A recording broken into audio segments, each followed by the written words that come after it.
Hi, it's Monday again, and we're back after a week's vacation, and I've been playing with some tags. In the previous video I showed you how to use some Delusion stains to spray. In this one that I did on camera with you, after I turned off the camera, I also added some chocolate brown and some vibrant turquoise and a little more of the bubblegum pink to alter the way it looked a little bit. Okay, and then I turned off the camera again when I thought that I was showing you how to cut the edge of this tag. I'm going to show you, Tammy Totoro had a tag technique yesterday, and this is a tag that I made that used her technique, and then I made another one as well. So I was going to show you that technique today, Tammy's technique, and I started out showing you, but I didn't know the camera was off. So what I did was I used the pennant die as Tammy used, the small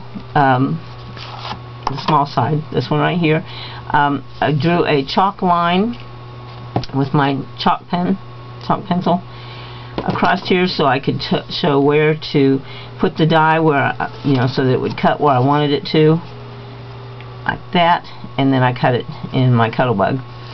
And then the next thing I did was I used a stencil, this one, and I put it down over my tag, and I taped it down so that it would not move with some tape. And then I shook my white picket fence distress stain and I dabbed on the holes. And I didn't try for full coverage. So that's what I have now. And I dried it, and then I took my stencil that still had some my stain on it and turned it upside down and pressed off that unused stain onto another tag so that it wouldn't go to waste. Okay, so here's where we are, and the next thing she did was she used Victorian Velvet.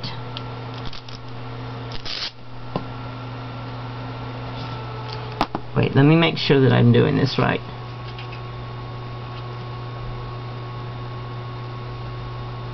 Yes, she used Victorian Velvet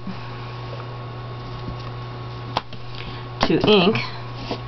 Well, she used Victorian Velvet to mix a stain, and my Victorian Velvet stain has gone over, so what I had to do is use a different color. So I used picked raspberry, and what we were doing is, according to Tim Holt's directions, making a spray stain, and you can do that by lifting off the top of your stain. Use this.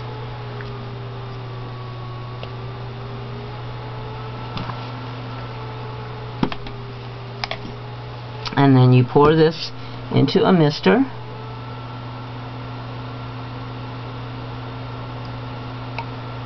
Okay.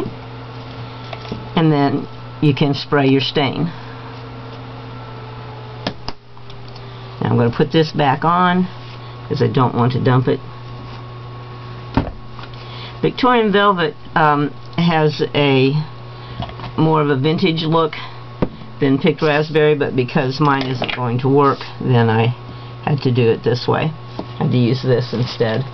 So I'm going to use a little coffee filter, and I'm going to spray my stain.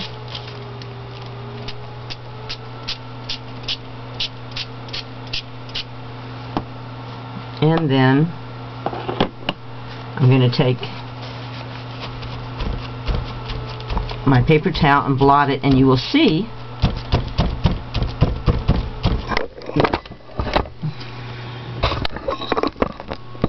having some problems today, aren't we?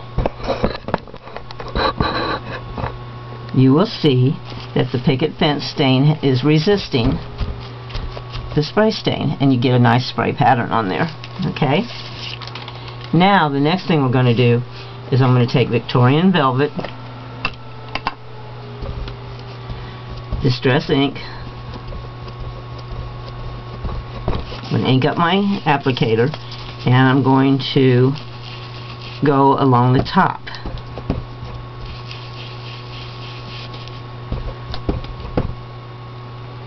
I think my pad is beginning to get dry because it's a little hard to get enough on there on my applicator to make a difference. But here we go. Alright, so we got that. The next color I'm going to use is Aged Mahogany, and I'm going to switch my applicator pads. I've designated an applicator pad for each color, and I keep them in like a bead case that I got from Joann Fabrics, separated, and I tape the names to the front.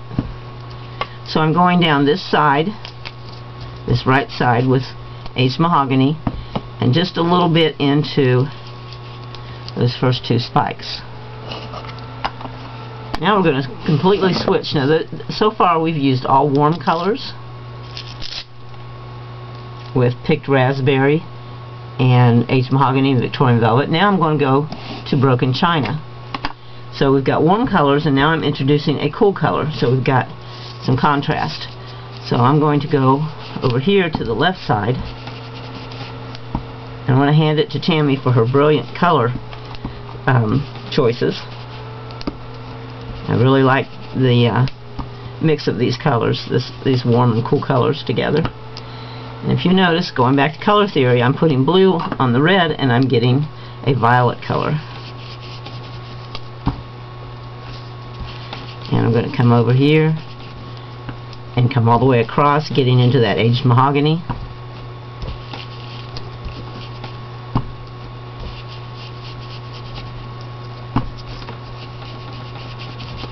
Alright, so now we've got a cool side and a warm side. I'm going to bring some of that Broken China on into the center as well. Isn't that pretty? Okay.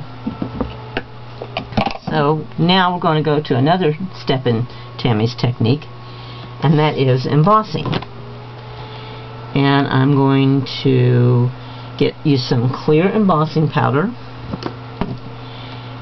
and I'm going to use my Emboss It dabber, because to me that was a lot easier than trying to take the embossing stamp pad and get it on there without getting it so that it was just kind of a mess.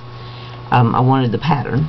So I'm going to go back to a stencil, and I think what I'm going to use this time, let's use this, or maybe no, let's go to the numbers. Let's use this numbers. I love this stencil. It's a TCW stencil, and I just love it.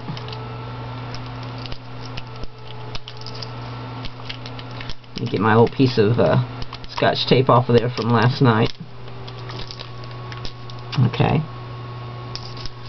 So let's go with numbers like that. Okay, so I'm going to tape it down to my work surface again.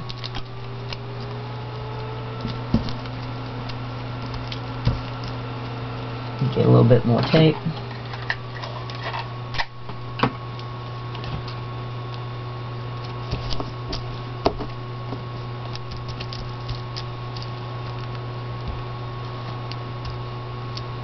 Okay, now I'm going to dab my embossing powder in between my number spaces. Hopefully I don't knock my camera off while I'm doing it.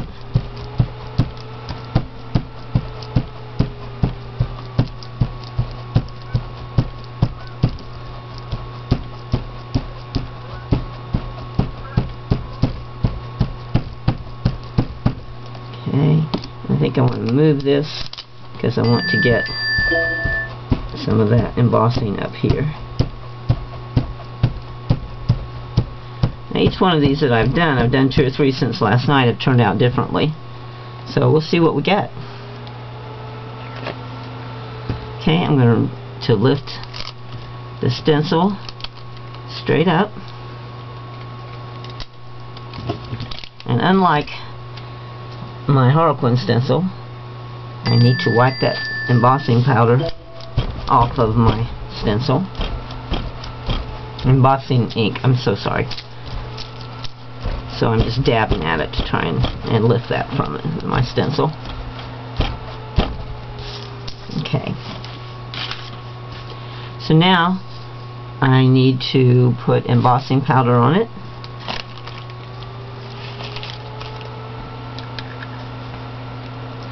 So I'm going to sprinkle that over.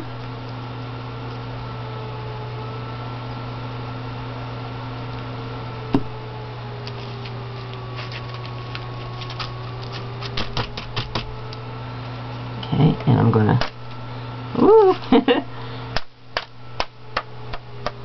flick this off and make a big mess.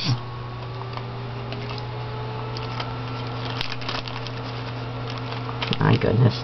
Typical Monday for me. Making a mess.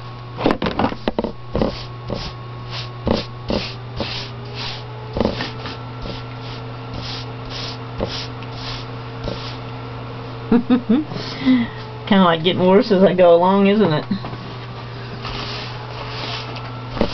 Not going to save all of this. And there went my camera flying again.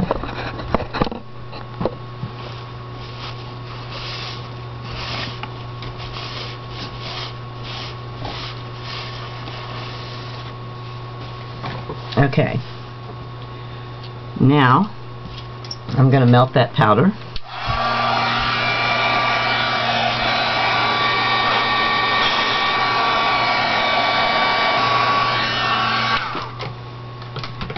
Not sure if you can see where that embossing powder has gone. It's shiny.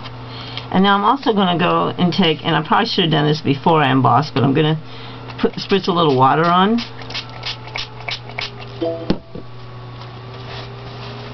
Because what happens when I spritz that water on is that the underlying picket fence stain kind of reactivates and comes back up to the top, and you see that it's lighter.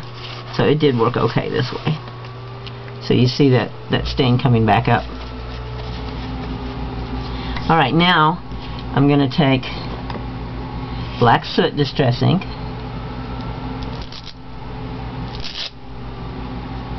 change my applicator pad again to black soot.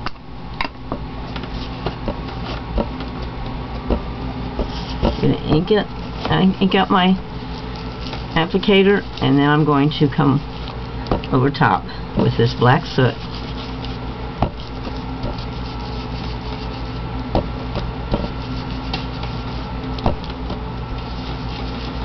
And my numbers are going to start to show up, because that black soot ink goes down into the areas where I did not emboss and shows up those number shapes.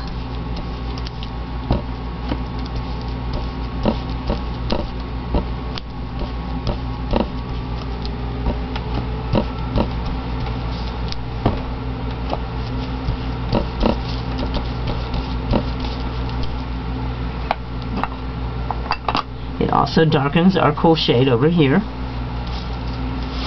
And now I'm going to wipe that ink off of my embossed part, and you see how much they show up again.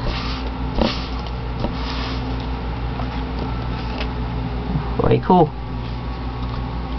Then what I also wanted to do was I went around my edges with that black soot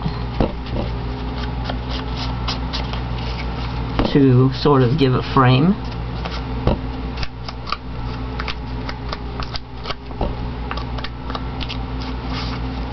Okay. And then the last thing I I did was I used a stamp. I used to live a creative life, we must lose our fear of being wrong. But on this one, I've had this little cat stamp for the longest time, and I'm gonna see what he looks like on there. So this cat stamp is from Hero Arts, and I'm using the archival because I have to go over top of the embossing, so I want to make sure that it doesn't just slide off or sink in and get lost. So I'm looking for my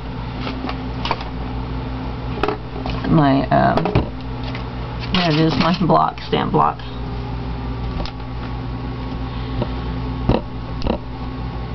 So, you know, making this up as we go along, as usual. Let's see how my cat stamp looks on here. And I'm going to put him over here on the cool side.